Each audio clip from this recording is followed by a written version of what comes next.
Hello, and welcome to the Financial Crime Forum online with a focus on the Philippines. I'm Nigel Morris-Cotterill. The Philippines has a long history, but in the past 400 years or so, it's been turbulent.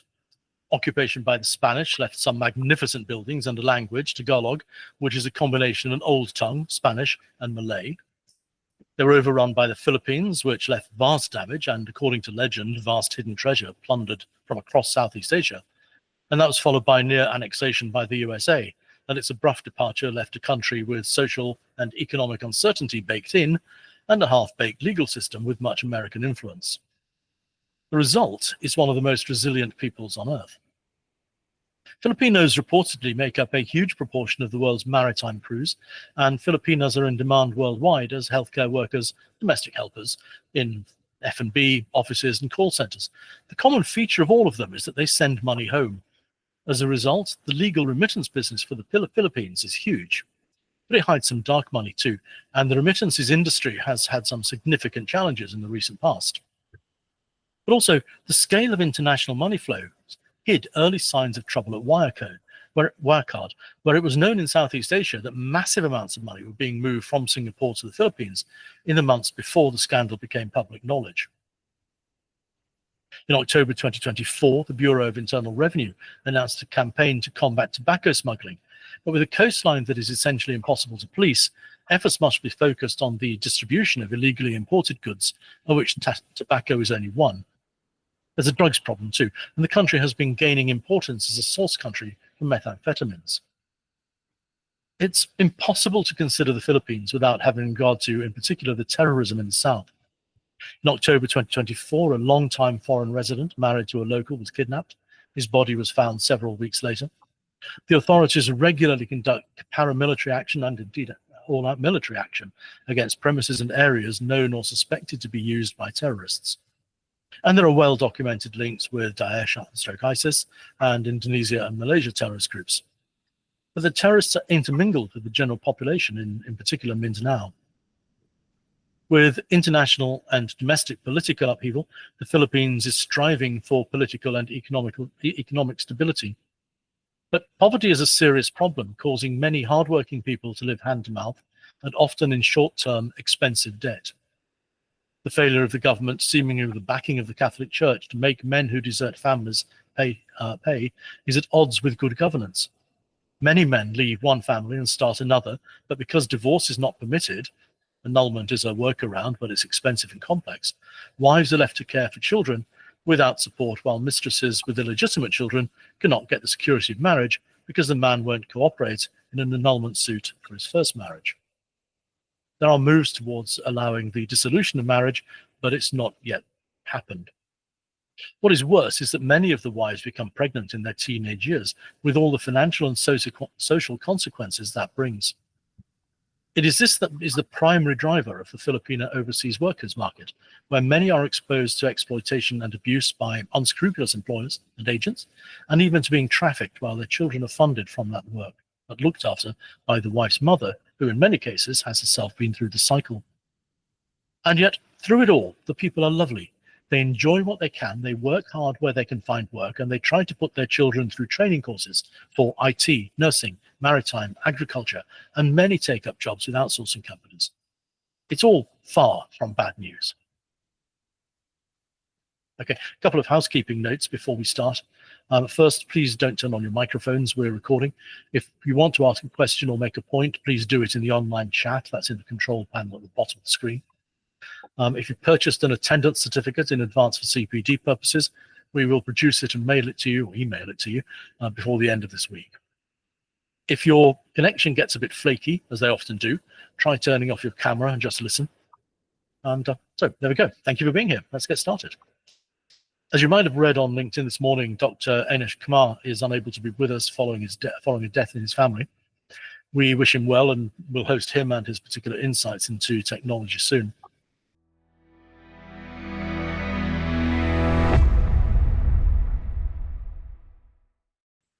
Neil Isart is the co-founder of the Coalition of Cyber Investigators and the founder of McNeil LCB and Partners in Manila.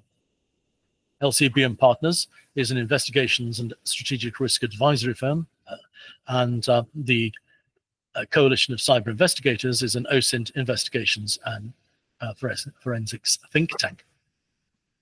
With 40 years of investigative experience, including 16 at Scotland Yard, he's responsible for a number of stated cases and legal precedents in what was then the new field of internet investigations.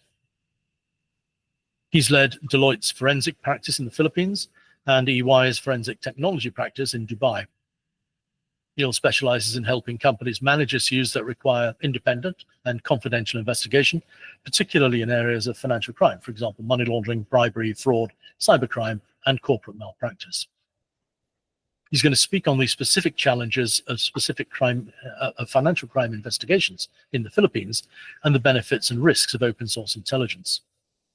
I'm going to speak on the difficult subject of child sexual abuse and material changes in the subject since the mid-1990s. And because of Dr. Kumar's absence, we may be finishing early. But we're here now, and the forum welcomes Neil Isart. Neil, good morning, afternoon. Yeah, good afternoon. Thank you, Nigel. And good morning or good evening to those of you who are not in the Philippines like me or Southeast Asia. Now, across the world, every jurisdiction has its own unique characteristics with regards to the investigation of financial crime. For example, some European countries have very strong and rigid privacy laws, which can restrict your options as an investigator. For example, limiting the information that companies are prepared to share about their employee. In the Middle East, there are some jurisdictions where strictly speaking, you're not actually allowed to perform investigations unless you're a government agency. So in those locations, you need to conduct a root cause analysis or a fact-finding exercise, but not an investigation. There are locations in Africa where the type of data that investigators typically look for, such as directorship details, entity ownership details, employment history, etc., is just not available. And here in the Philippines, there are also unique characteristics which we as investigators need to take into consideration. So I'm going to outline three characteristics that I see cropping up time and time again in relation to investigations here. The first, I'm going to kind of categorize as economic blind spots, and Nigel alluded to this in his introduction. A significant proportion of the population here live in poverty, with many citizens residing in informal or unregistered addresses, making them difficult to trace through conventional means. As Nigel said, they operate in a cash-based economy, living hand-to-hand, day-to-day, often without access to formal banking systems. And this lack of traceable financial footprint and official documentation will complicate any investigation. Any attempt to verify identities or establish connections between parties during an investigation can be hindered by this. So for investigators, these factors create a blind spot, and it just makes things slightly more difficult than it would be in a jurisdiction where there were more structured financial information sources available. Now, the second area is in relation to general trust and confidence in the justice system. So many of the investigations that I performed here in the Philippines share a common factor, which is that companies that identified employees committing fraud just did not trust the justice system sufficiently to move through towards prosecution.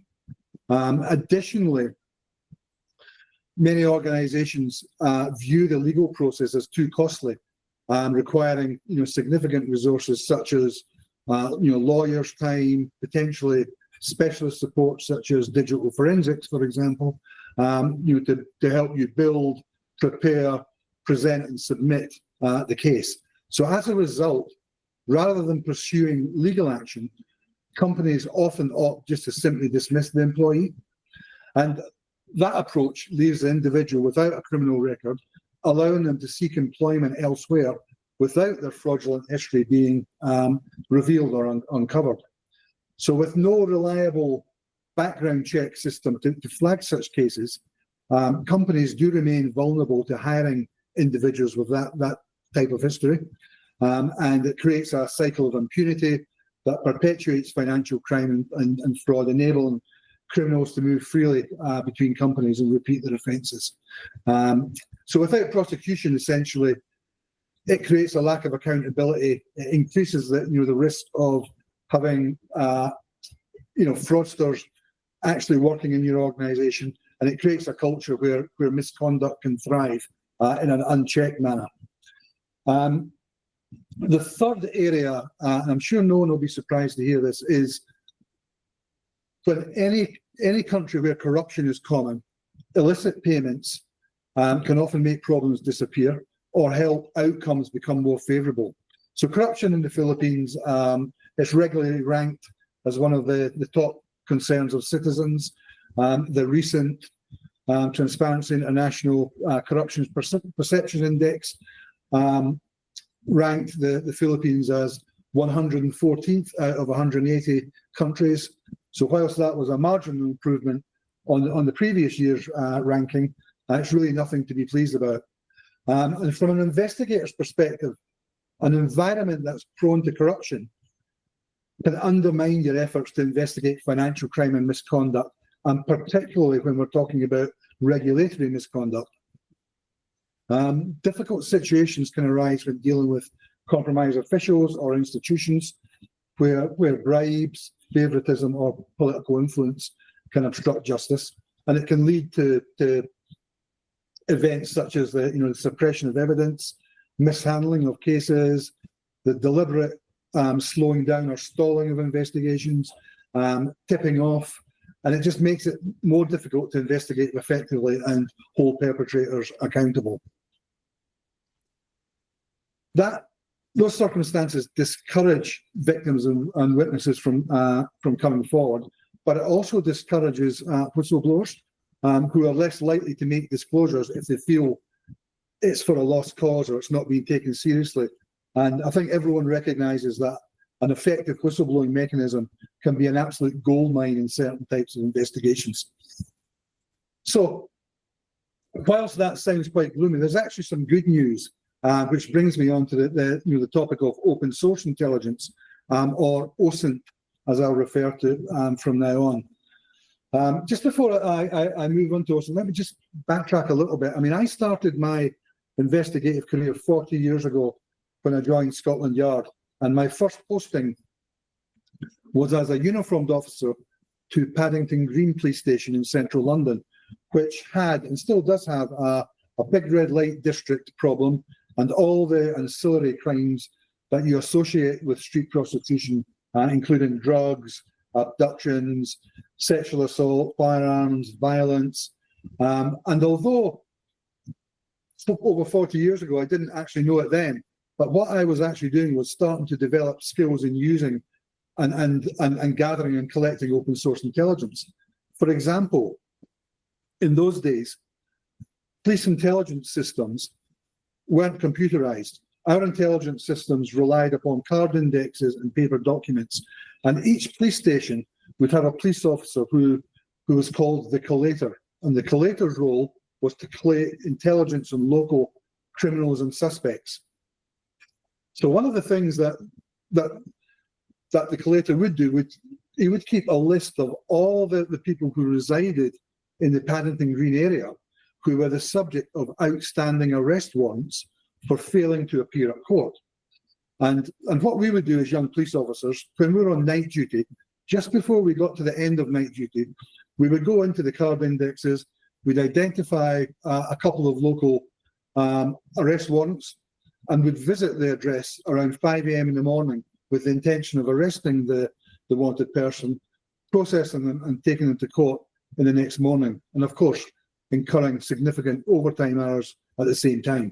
But that actually was my earliest memory of the use of open source intelligence, because the arrest warrants were issued by the court and were a matter of public record, and anyone could have had access to that information. So rolling forward 40 years, and seeing the way that OSINT is developing is it's really interesting. So to define OSINT, it's intelligence that's collected from publicly available information. This could include social media posts, news articles, regulatory filings, annual reports, online forums, mobile phone numbers, websites, satellite imagery, and even data from government and corporate disclosures. It includes, for example, the metadata and the geotag data that sits behind the images and photographs that people post online. And it can often include data that wasn't intended to be made public, such as leaked data. Think of the Paradise Papers, the Panama Papers, for example, or a website that's misconfigured their configuration and had stuff that's publicly facing when they didn't mean it to be publicly facing. So in short, OSINT encompasses any information that's legally and openly accessible to the public, whether online or offline. Now, earlier I gave 3 characteristics that are prevalent in the Philippines. I'm going to add a 4th one in the context of OSINT. The Philippines ranks at the upper end of global social media usage. Filipinos spend over 4 hours a day on average devoted to platforms like Facebook and Messenger, and it makes them amongst the most active users in Southeast Asia. For example, Facebook enjoys a 96% user penetration in the Philippines. Messenger, 92%, TikTok, 77%, Instagram, 72%, etc., etc. It means that there is a rich and detailed pool of intelligence that can be collected through OSINT tools and collected by OSINT investigators and subsequently analysed. It can be used to identify previously unknown connections between individuals. It can link different identities to email addresses, to phone numbers, to companies. And there are freely available tools available also.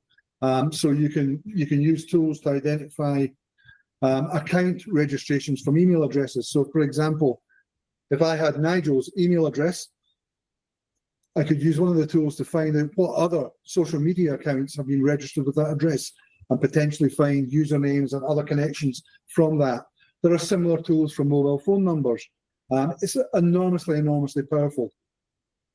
You can map geolocation data and provide insights into the movement of individuals and assets.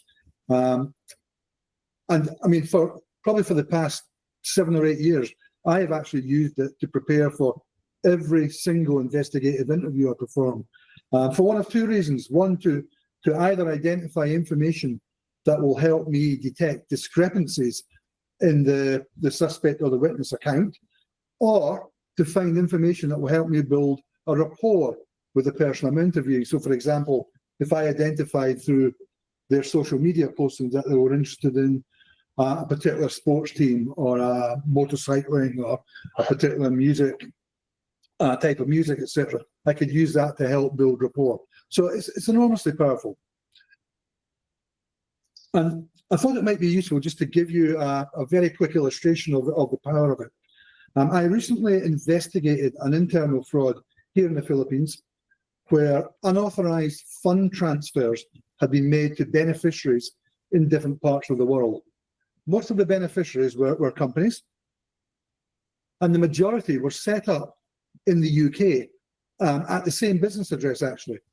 However, when you looked at this business address on Google Street View, which again is another great source of open source intelligence, Google Street View showed it to be a very small residential apartment in a block, which was not a location where you'd be supporting lots of different businesses.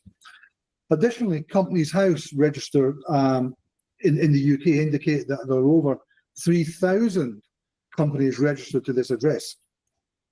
Other business registers showed that the majority of the beneficiary companies have been set up literally weeks, or in 1 or 2 cases, a couple of months before the payments were made, and they actually had no business activity recorded whatsoever.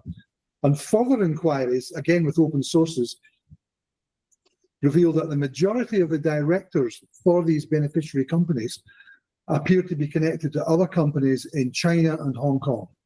So all of these indicators were identified through open sources. So within the space of 1 or 2 hours, the investigation had moved from an internal fraud to an operation that had all the hallmarks of an organised crime money laundering syndicate. So enormously powerful, enormously powerful.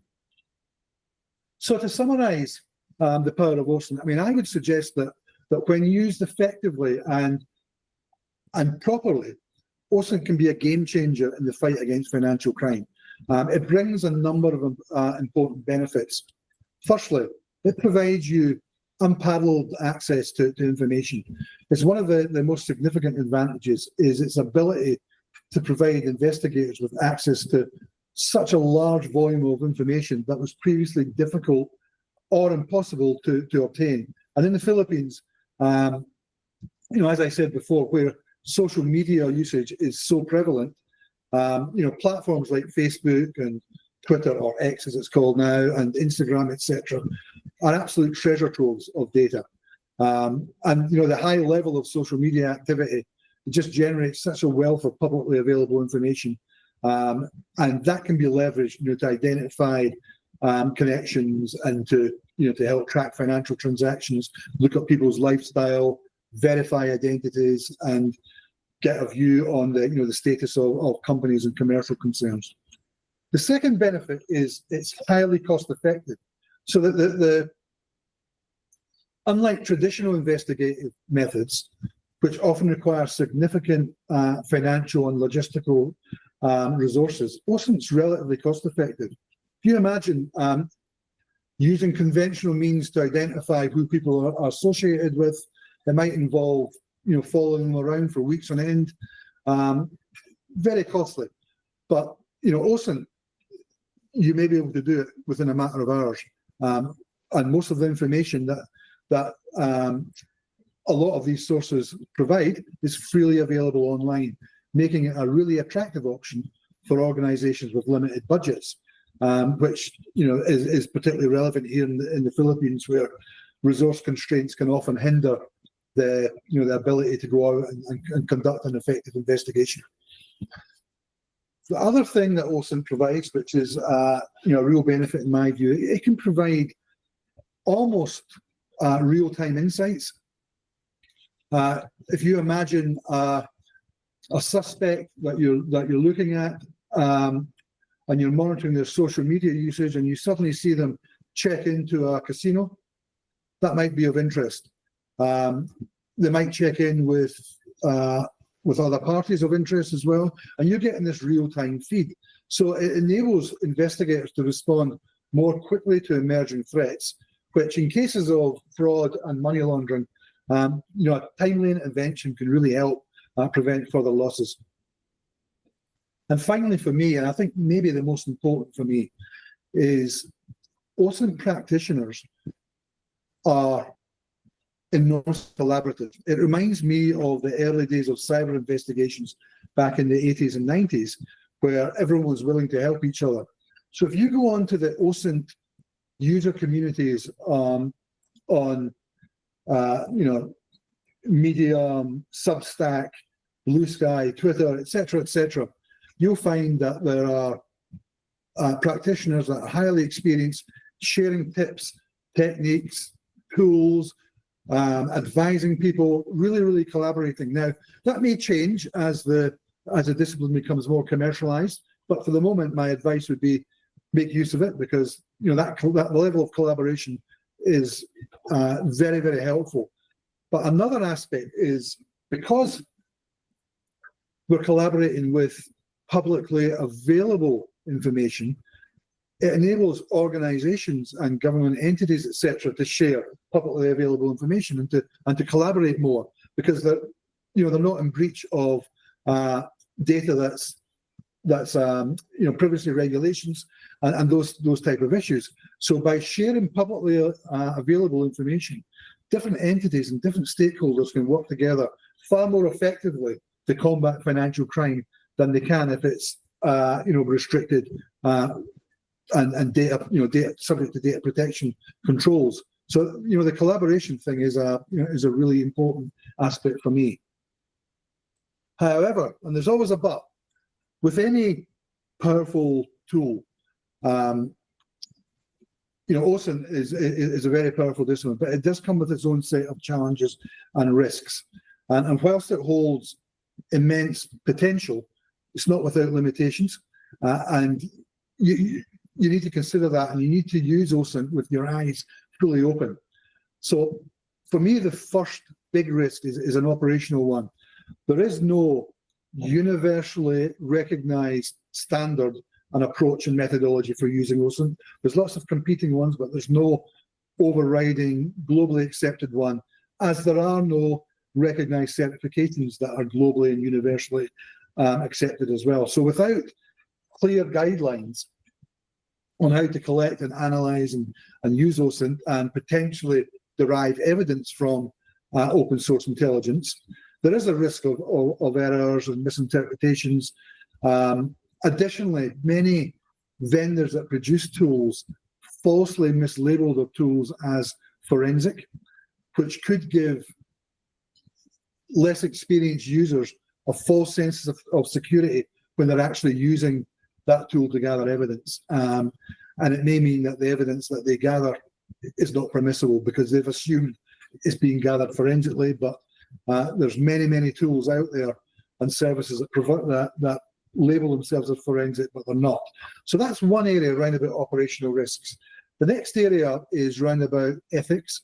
Again, there is no universally recognized and agreed framework for ethical approaches to using OSINT.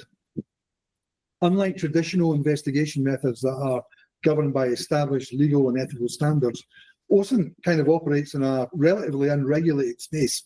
It raises important questions about privacy, about consent, even breach data. There's some big questions around about, should breach data be considered legal to use for OSINT? And there's no right or wrong answer yet, and lots of different views. So this challenge around about ethics is yet to be grounded out, and the whole OSINT profession has got a journey ahead of itself to start to establish these standards and be recognised much in the same way as cyber investigations and digital forensics are now, formally recognised with global certifications and global standards and methodologies. And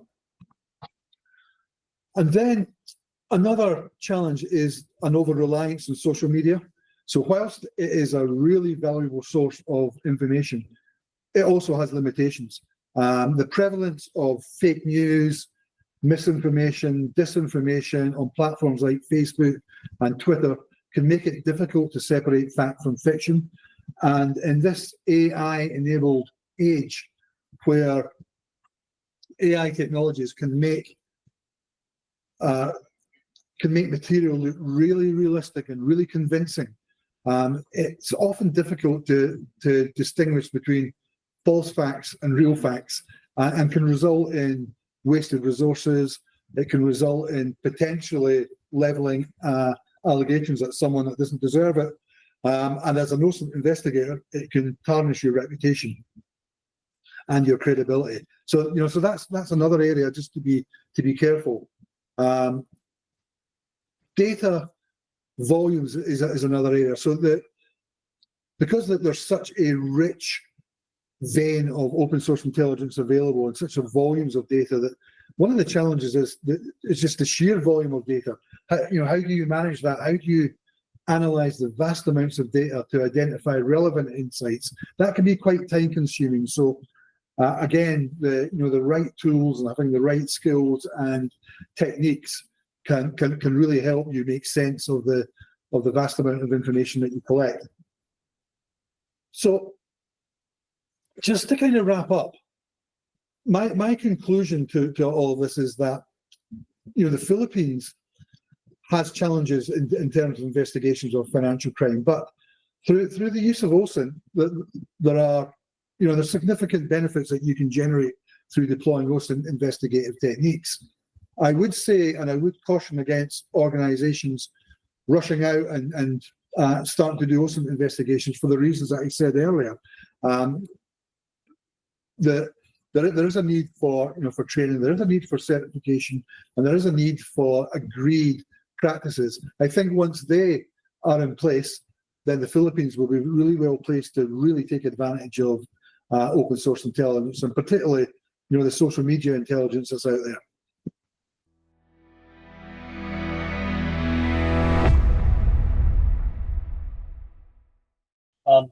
I'm going to start my thing now, and it's uncomfortable.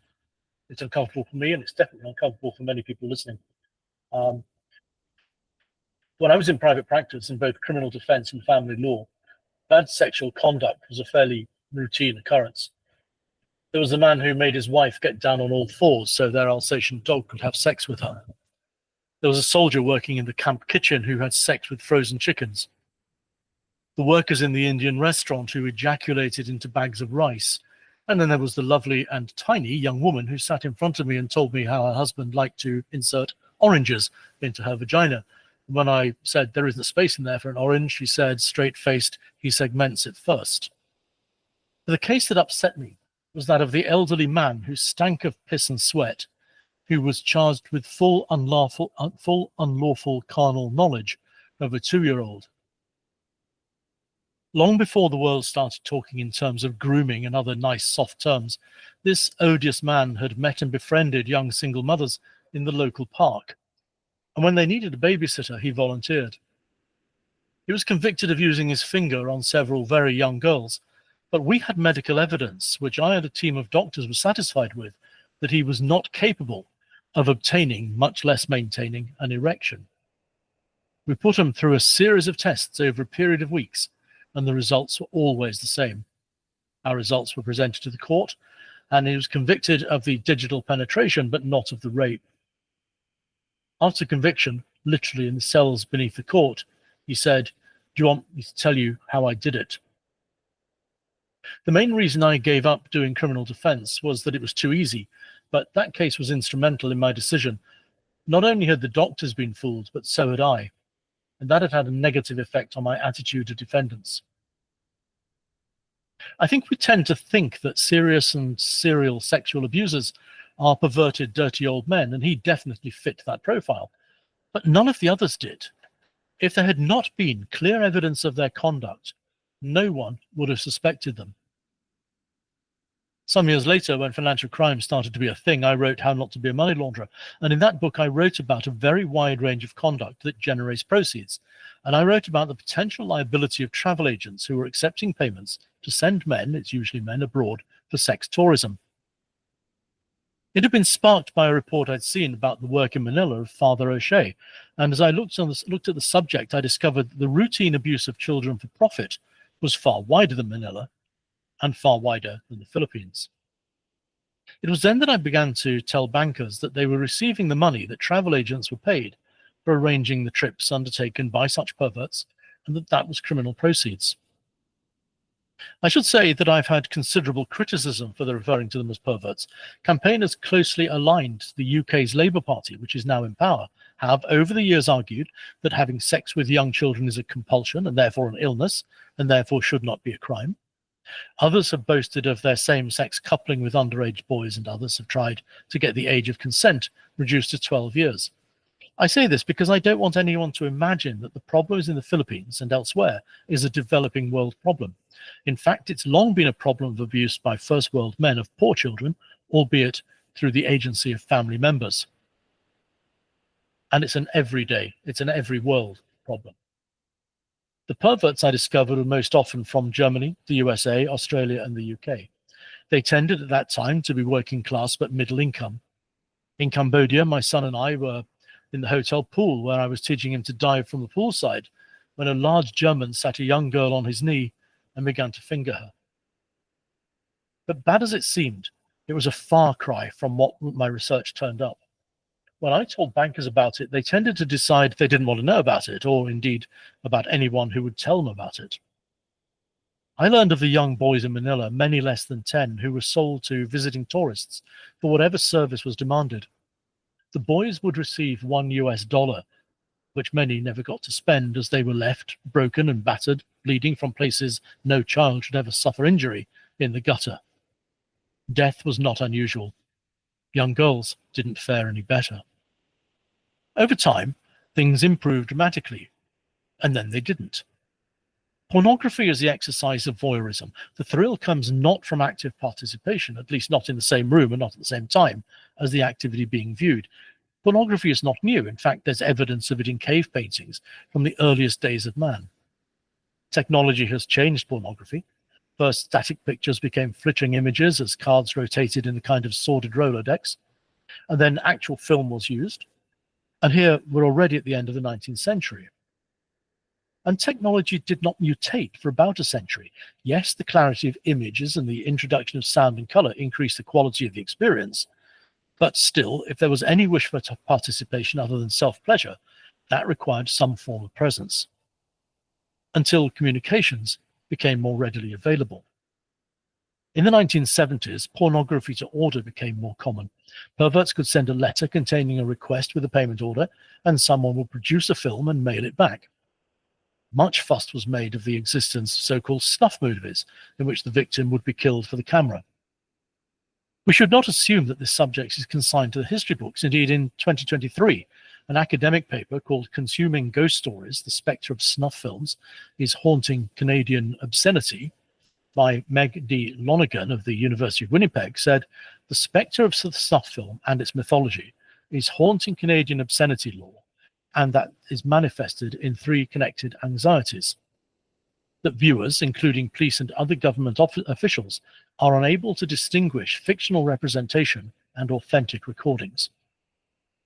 Secondly, that regardless of whether material is real or fake, the influence of such materials is the same, and therefore relies upon and reproduces the media effects narrative.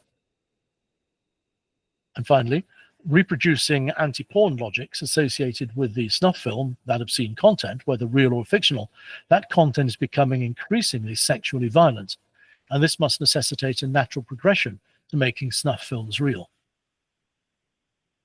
And that was 2023, but in fact the arguments are just what we've heard about, from the desensitization to violence, drugs taking, sexual abuse, smoking, and even car theft.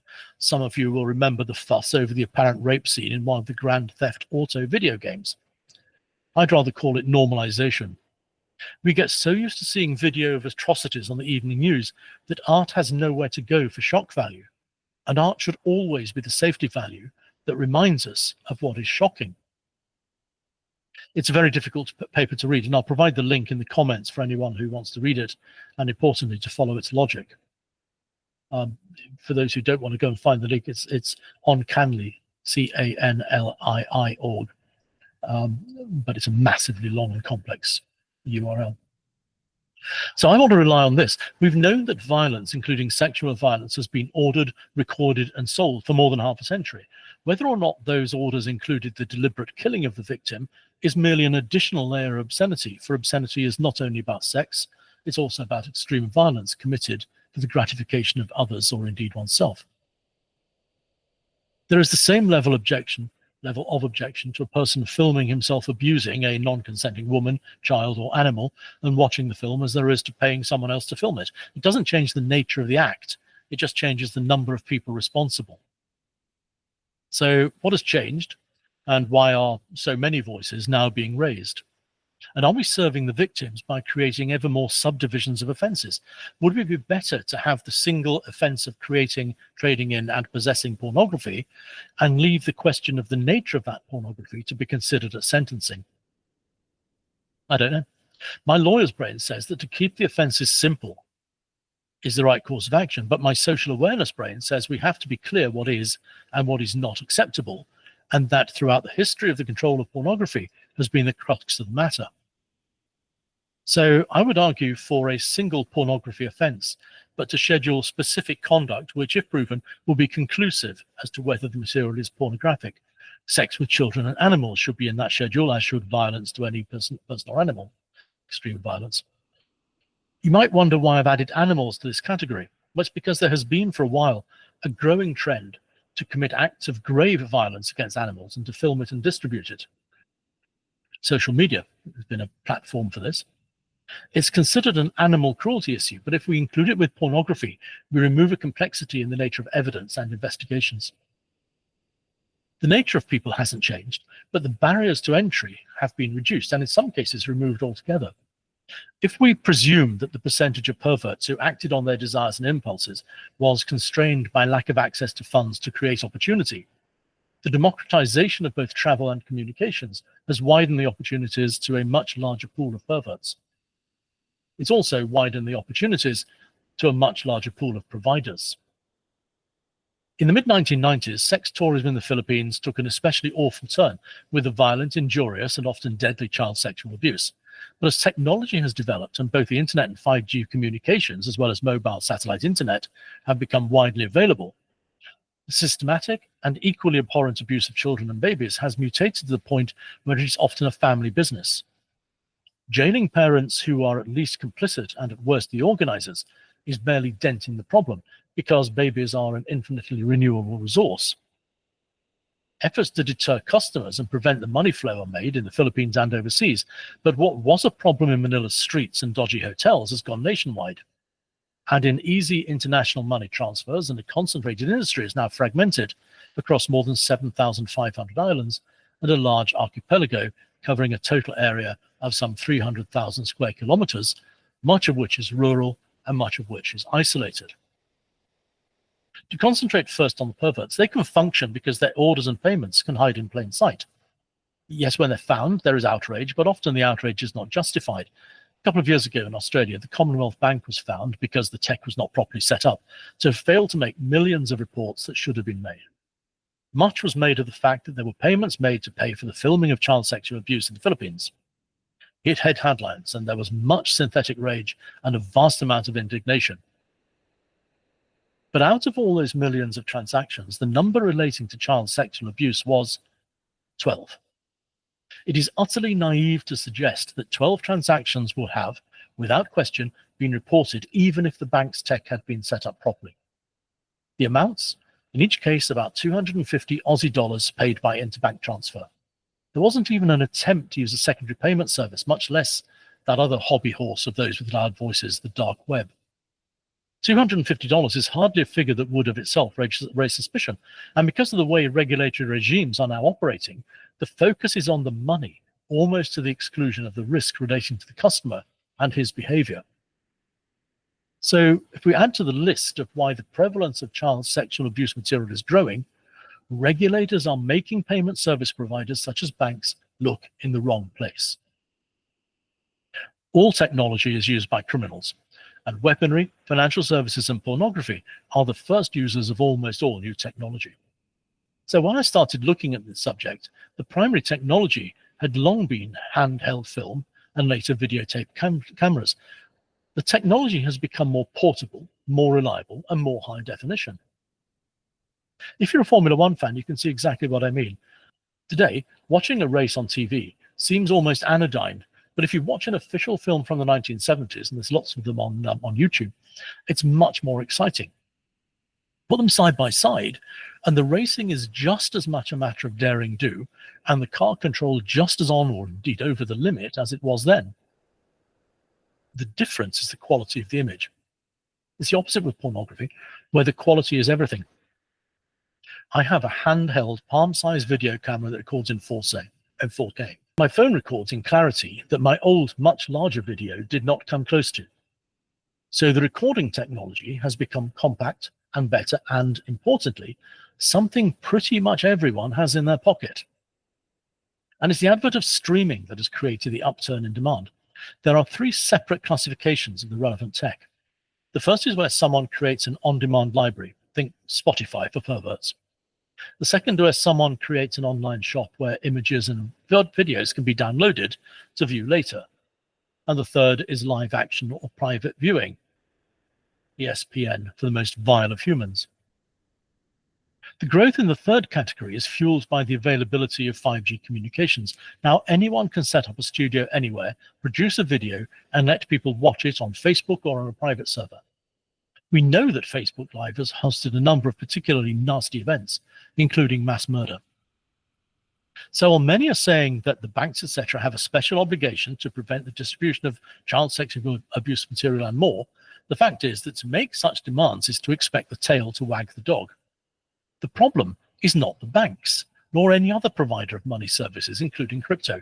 The problem is the perverts who order and buy it, and those people who provide it. Which brings us to those who provide it. In the 1980s in India, I found that there was an entire industry of parents who would break their children's bones and set them at hideous angles, then carry the broken bodies to busy places and set them down to beg. We might wonder how in any society people can do that, or parents could do that, and yet there is clear evidence that in countries where there is significant poverty, of which the Philippines is an example, but far from the only one, where mothers rent out or sell their children for sexual purposes. So let's look at that. Let's be clear. The selling or the renting out of children has been a way of life since ancient times. It was so ingrained in Chinese culture that it had a name that broadly represented itself as slavery.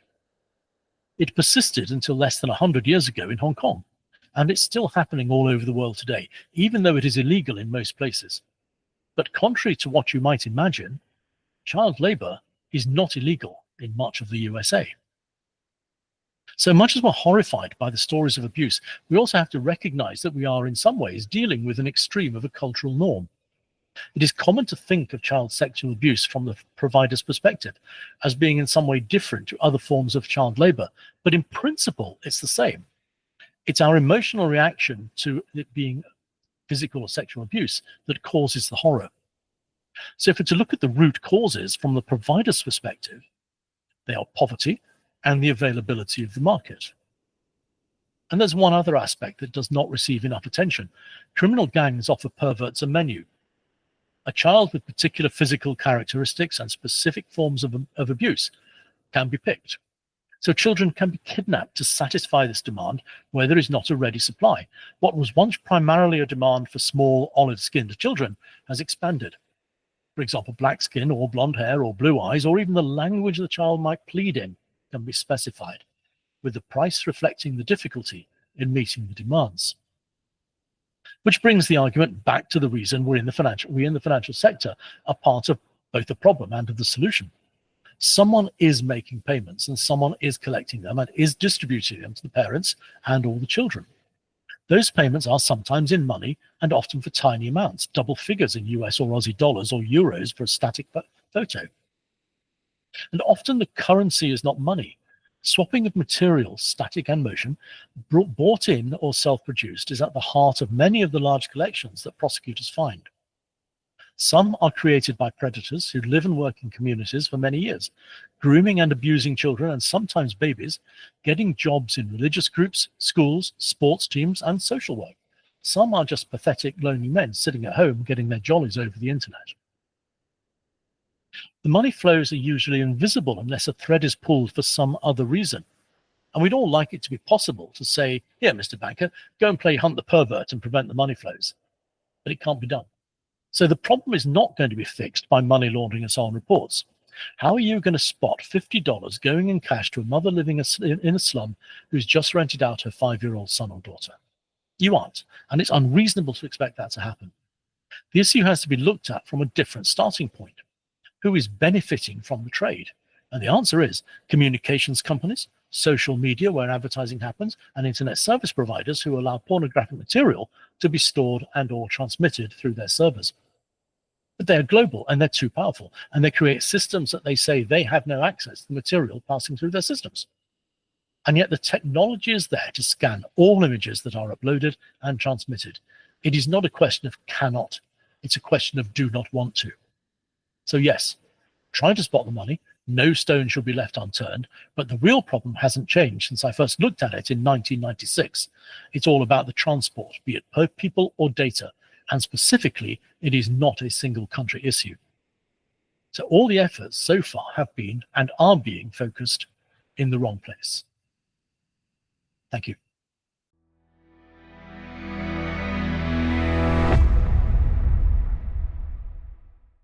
So let's have a chat, Neil, about employees. You said how hard it is to gain information relating to somebody's background. I want to link that to corruption, and ask a really odd question. How much of that is basically due to people being nice? For example, at its simplest, if someone chats to a barman to get big measures, if we extrapolate that, how much of what appears to be corruption is basically a feature of the general friendliness and generosity of the people? My initial instinctive response to that is that the two subjects are not connected. There's a big difference between people being friendly, nice, and people demanding money for doing their job. Yes, I see that, but we're getting very close with my example to what the Chinese call guanxi, which is just basically everybody rubbing along together and gifts passing backwards and forwards of the norm. My family lives in China, and I find it difficult. They are all of them always into gift giving. Everywhere you go, somebody gives you a gift. From my background, I don't do that. And so there is a cultural thing there, which makes it difficult. We now see that that many companies have a limit, say $25 or thereabouts, on gifts that can be given, and I see the logic in that. But it's a world away from somebody saying, "Give me money to do my job." So it's not the barman saying, "I will give you a triple if you pay me for a double, and I'll put the money for one in the till." That's obvious corruption. But I mean, I go to a bar here where they have large glasses, and a single measure of whiskey disappears. It becomes a stain on the bottom of the glass, basically. And so I've taken just going, "Oh, is that it?" And they smile and give me more. And but I don't pay for the extra. It's just, so at what point is that friendliness becoming dodgy? I mean, I guess it's when I give the guy a tip at the end of when I leave. Does that turn it into corruption?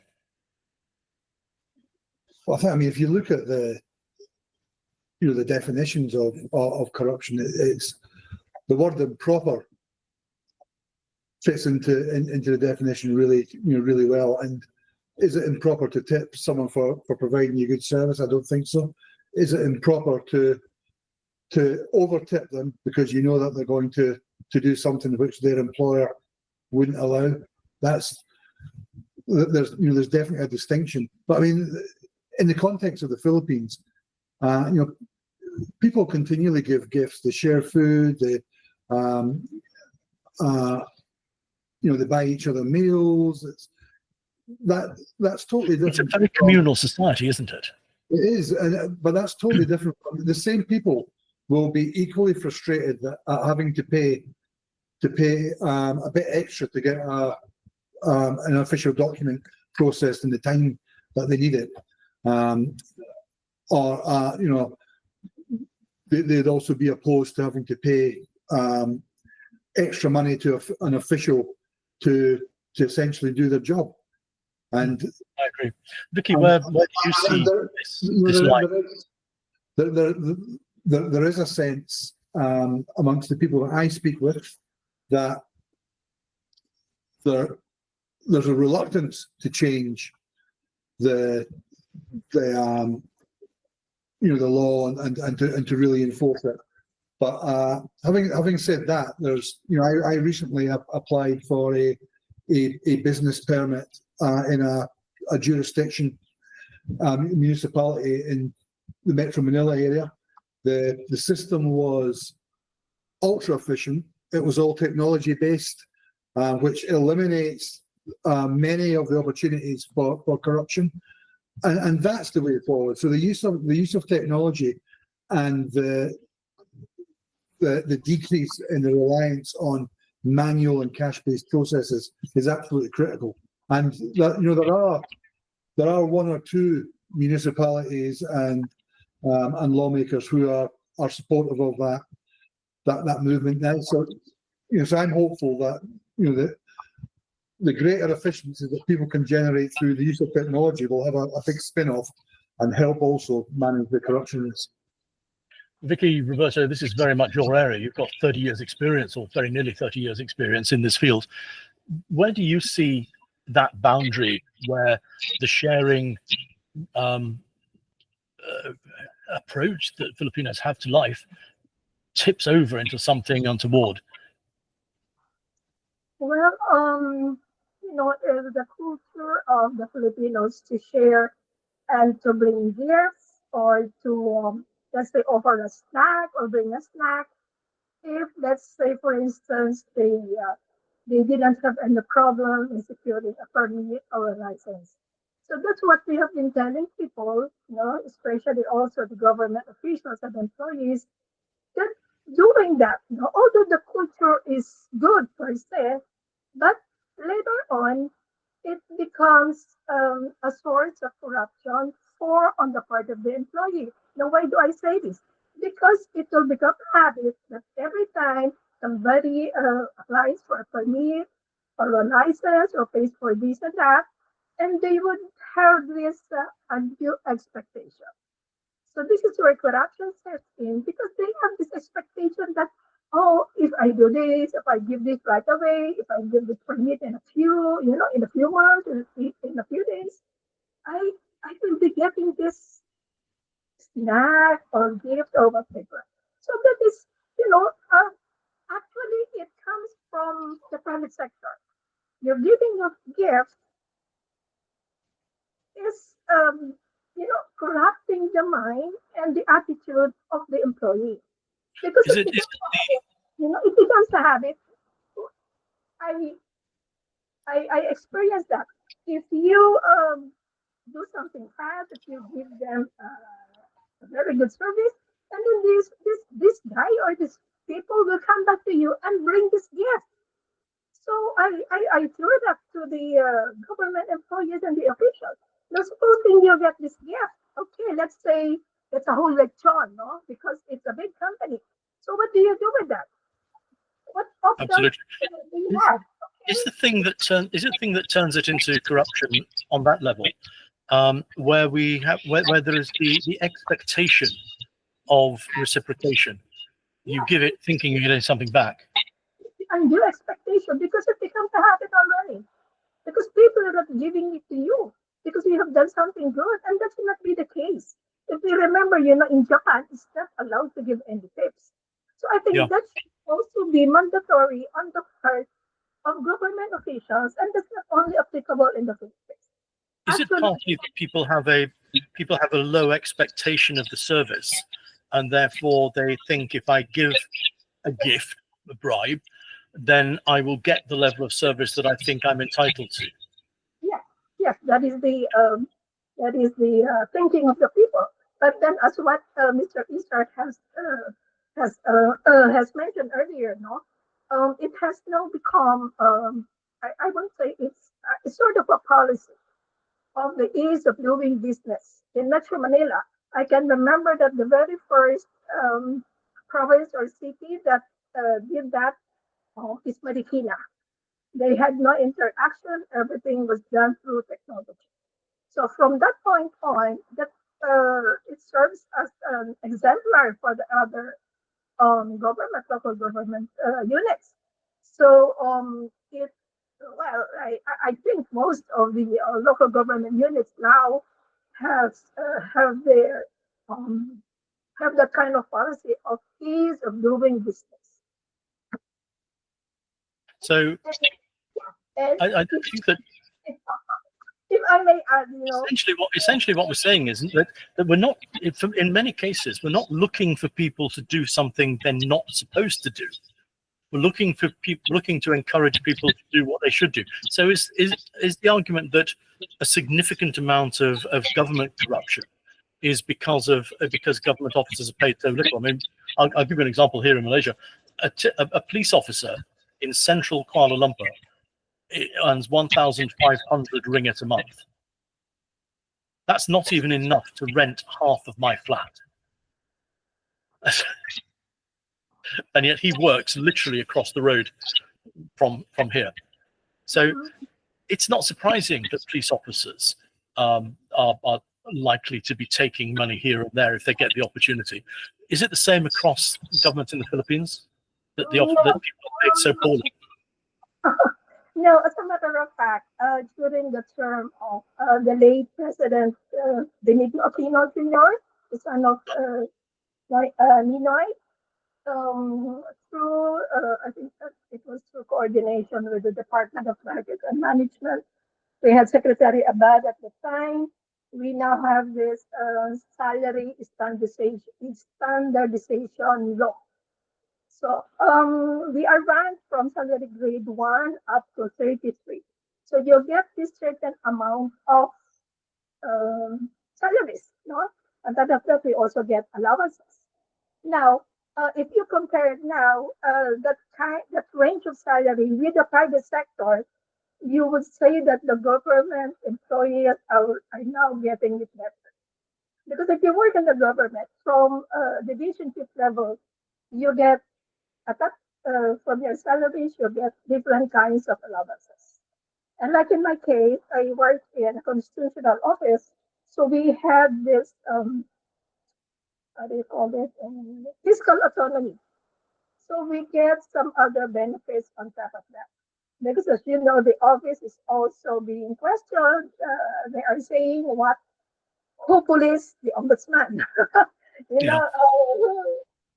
But that's the same with public sector employees ever, isn't it? I mean, if we look at the police when you were in the Met, Neil, you had your pension, you had your obviously health insurance and all kinds of other things, but these were not really people outside the police service, outside government service. Look at these things and think they're bonuses, but they're not really bonuses. They should ideally count as part of salary, shouldn't they?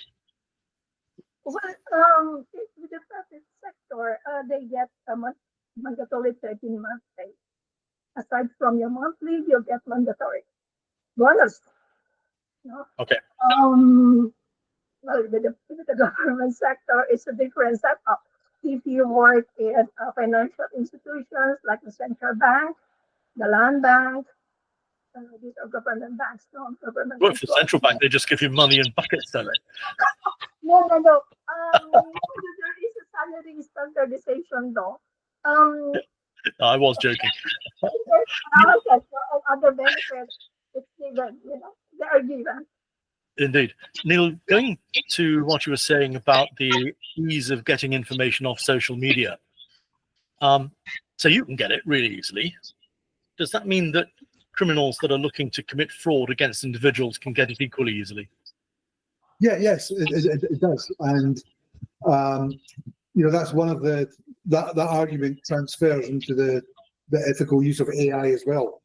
So whilst we can use AI and machine learning to sift through vast amounts of data and help extract really useful intelligence and insights from it, the bad guys can do the same. And that's actually the next point on my list. Can companies rely on generative AI to undertake oath investigations? And if so, whose ethical standards, if any, apply? Yeah, and so to answer your question, can the bad guys use OSINT? Yes. I mean, there were some well-publicized examples in the UK a few weeks ago of a footballer who was playing overseas, and his house got burgled, and he lost a bunch of watches and jewelry and that sort of thing, because everyone knew he was going overseas. So the bad guys are just as capable of using the technology that we use to catch them. So when you've got 98% or thereabouts of the population putting their lives online, and those people, let's say 70% of them have got no money, and somebody comes along and says, hey, I'm a Nigerian prince, I'm going to give you $450 million if you give me your bank account details. How likely, in your experience, is it that people will be tempted by that? I've seen it. I've seen it here. I've had people ask me. People at employer, I've had people ask me about this. Is this genuine? And it clearly isn't. However, going back to AI, you'll find now that a lot of the phishing attacks are far more sophisticated. So the spelling mistakes, the clunky language that they use doesn't exist anymore because they're using AI to produce really realistic, requests for money and really realistic propositions. Some fraudsters argue that the spelling mistakes, the grammatical errors, and the like, the style errors as much as anything else, actually help them because they filter out the more intelligent, the more educated victim. So the people that respond are more likely to fall for it. So a too highly polished one arguably is counter to that. But I mean, I have to say, I've had two or three recently where I have had to sit back and think, this actually looks real. And that's quite interesting. It's not automatic for me to spot them. I haven't responded to any knowingly. Oh no, that's not true. I did. I replied to one the other day quite deliberately because it was an old style fraud that just keeps coming back. Somebody in China says, somebody here wants to register one of your domains, and they want to get me involved in paying for it. So I had a bit of a debate with him about it, and he got bored and went away. He realized I wasn't going to comply, so he got bored and ran off.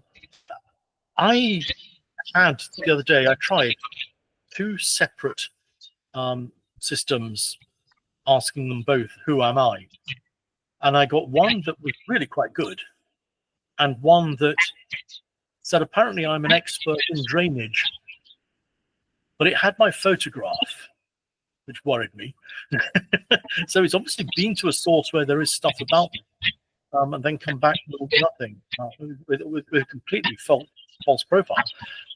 So that means, it seems to me, that if it's going to be used for investigations, or even for that matter in due diligence, KYC, that the reliability is really quite poor. You talked about fake news, and I've just watched over the weekend, because I needed to turn my brain off for a couple of days, the series New Amsterdam, or the last few episodes of the series New Amsterdam that I hadn't seen before. And one of them is about what they called the overturning of Roe and Wade, which technically is not what happened. And then it goes off on a diatribe about so many things, part of which is to say that the message is that a woman should be able to have abortion on demand regardless of the cause, which is not what very many people, even those who think that you should be able to have abortions without too many constraints, that it should not be an alternative to simple birth control.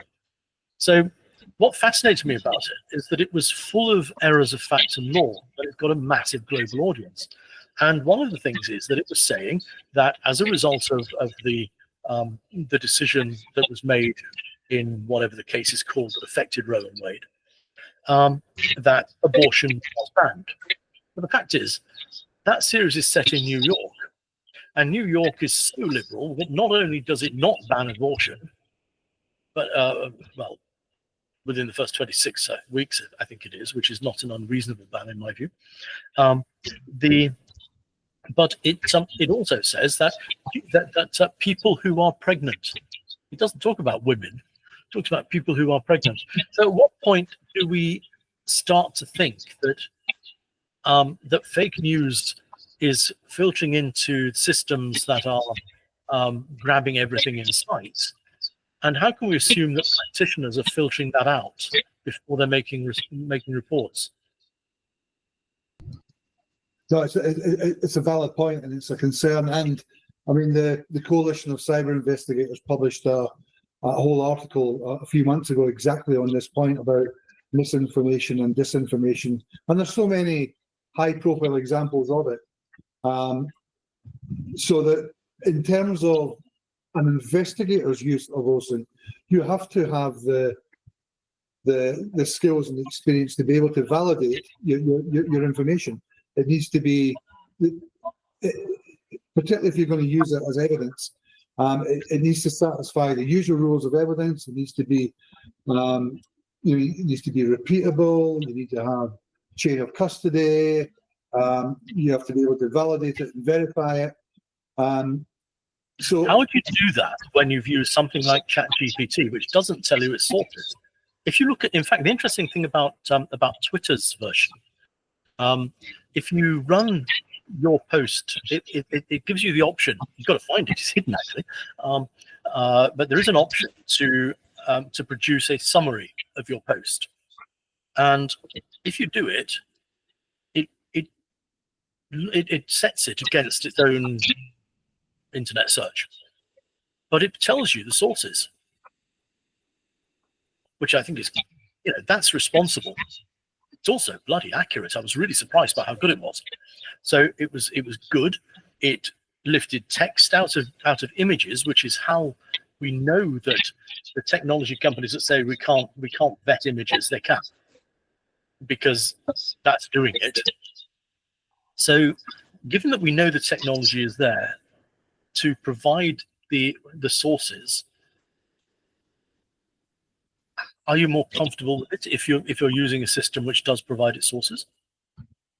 Yes, but you still want to validate those sources, and that's what I was saying earlier on about OSINT. There still isn't a standardized, globally accepted, universal approach or methodology, and when there is one, it will include how you validate it, what's required, because you're absolutely right. If you rely on an AI language model, because it's a black box, you don't know where it's getting its sources. I'll give you an example. We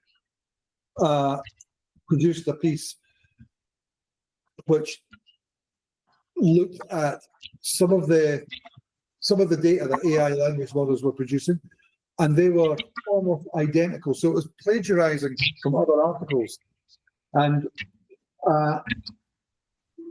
it didn't tell you it was doing that. But because we validated everything, we were able to identify it. So I think that the AI is enormously useful, enormously powerful, and I'm loving the way that it's developing so quickly.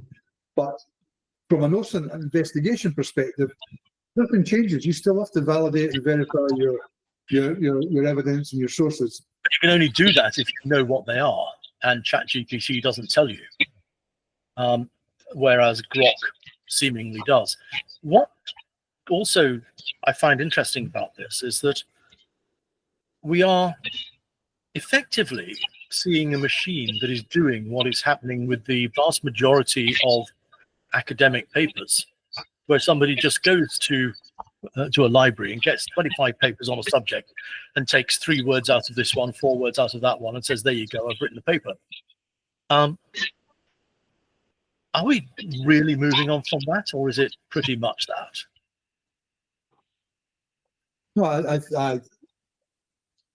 I don't think it's pretty much that. I think that there are some examples that indicate in certain circumstances we're seeing that, but a lot of the models are super smart, and again, I'll go back to banging the drum about verification and validation. So if I was to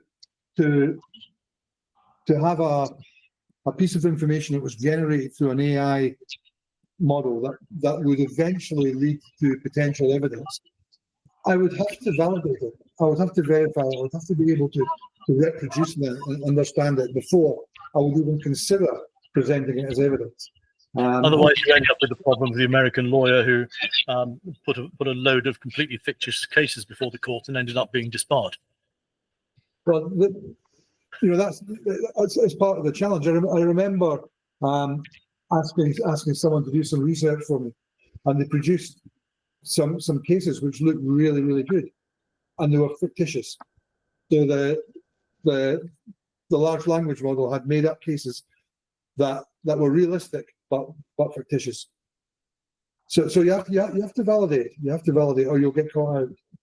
Yeah, I get that, but I still come up against this basic problem that you can't validate if you don't know what's in the black box, and they're not telling you what's in the black box. So unless you go through every line in that report and see if you can find that line somewhere else on the internet, then that's a massive task. And at what point does it become? I know this is devil's advocate because I love the tech as well, but at what point does it become saying, I should just do this work myself because it takes too long to check it?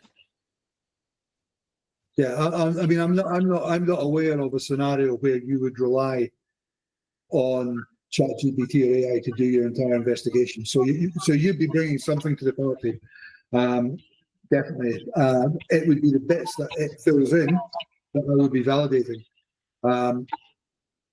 But you know, the technologies are changing so quickly now, Joe. I suspect that it won't be long before we have tools that can do that validation for you, and help with that validation. And then already do.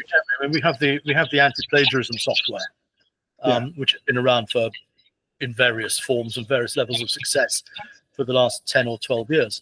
But I still am very firmly of the view that the technology is stupid. The people who design it are where the brains are. And we cannot imagine that this technology is doing anything clever because it can only do what people have told it to do. And I do that from the point of view of someone who's developed expert systems or an expert system in the past and does actually know how this stuff works. So I'm still trapped in this dilemma. It's like, as a principle, should I trust everything my article clerk gives me, or should I double check his work? That's the position that I'm in with the technology. I don't see that I can trust it enough to rely on it. And then the question arises: with an article clerk, there's a benefit in me checking it and training him and getting and making and improving him, both for his benefit and hopefully for mine. With the technology, I can't train that machine because it doesn't understand why it's wrong, and I can't guarantee that it's going to be more right next time, or that it's not going to make a mistake of the same nature next time, even if the end result is different. The mistake the same. So there's no benefit to me in working with a machine that gets stuff wrong that I then have to double check, unless, and this is where it does make a difference and where I do actually appreciate it, where it is searching, where basically it's a giant dedicated local personalized version of Google, and I can have control over what it sees and what it produces, and or rather I can have control over what it searches. So I can do directed search in the way that we used to before meta search engines, and tell it what I want it to look at. And if it comes back with something that isn't there, then I know it's a problem. And I know technology to do that. So it's not as if I'm making this up. It is available. Well, I'll give you a scoop, some breaking news in that within the next week or so, there'll be a new Coalition of Cyber Investigators article on exactly this issue, and particularly in the light of some of the data breaches that have been reported recently as well. So if you imagine if the Omni GPT breach reports are accurate, where you've got over 30 million prompts that have been compromised, you can imagine the richness of some of that data and how valuable that would be to criminals. Absolutely. So, yeah. So yeah, it's a big topic, and we'll be covering that. We'll be covering that soon. It might answer some of your questions more articulate than I can at the moment. Not that you're being particularly inarticulate anyway, Neil. Neil, brain's gone again. Neil Isart and Vicky Roberto, thank you for joining us. And that's it for the Financial Crime Forum for this month. See you next month. Bye.